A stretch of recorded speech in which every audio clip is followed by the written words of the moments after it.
History is filled with shadows.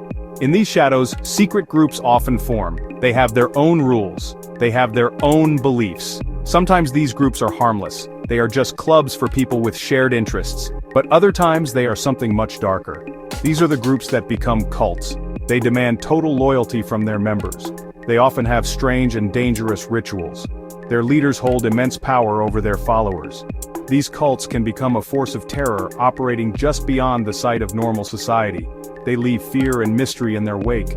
They are a chilling reminder that the world we see is not always the only world that exists. Among all the secret societies and terrifying cults known to history, one name stands out for its sheer scale and horrifying methods. This was the Thugge cult of India.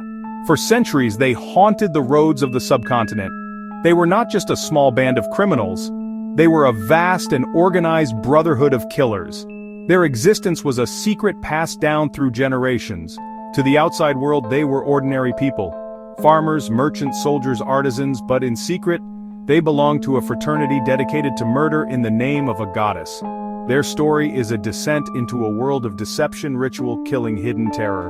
The fear of the Thugge was unique because they were masters of disguise and deception. Imagine traveling on a long journey in ancient India. The Thugge method of killing was silent, swift, and brutally efficient. They rarely used noisy weapons like swords, guns. Their signature weapon was the rumal, a simple piece of cloth, usually a yellow silk scarf sash, but in their hands this simple cloth became a deadly garrote. A coin, a knot, was often tied into one end to give it weight and a better grip. The act of killing was a highly coordinated effort. At a signal from the gang's leader, often a coded phrase like "bring the tobacco," the killers would strike.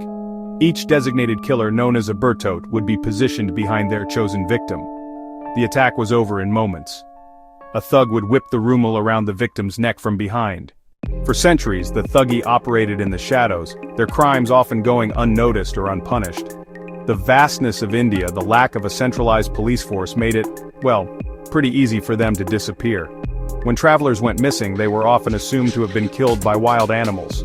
The tide began to turn in the early 19th century with the expansion of the British East India Company's rule across India. British officials started noticing the alarming number of travelers who vanished without a trace along major trade routes. They were, honestly, baffled. His breakthrough came when his men captured a gang of killers who, under intense interrogation, confessed to being part of a massive murder cult.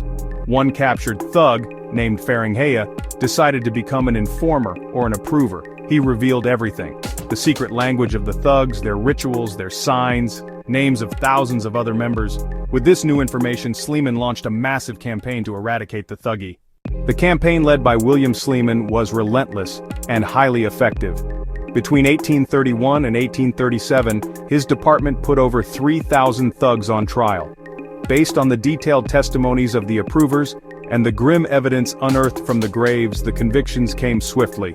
Over 400 thugs were hanged for their crimes. More than 1,000 were transported for life to penal colonies.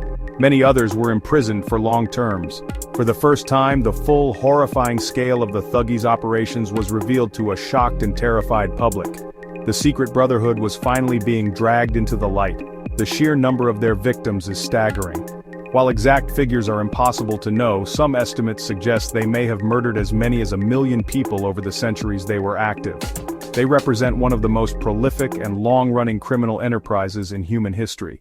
Their story became a sensation in Britain and around the world, fueling a kind of morbid fascination with secret cults and the perceived strangeness of the East. The word thug entered the English language, forever associated with violence, deception, brutal criminality.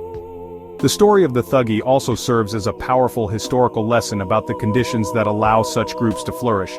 They operated for so long because India was a fragmented land of many small kingdoms. The lonely roads and lack of communication made travelers vulnerable. The British suppression of the cult, while brutal in its own way, was only possible because they imposed a centralized system of control and policing that had not existed before. The fall of the Thugge was, in many ways, a sign of the end of an old era. Today, the Thugge cult exists only in history books and cautionary tales.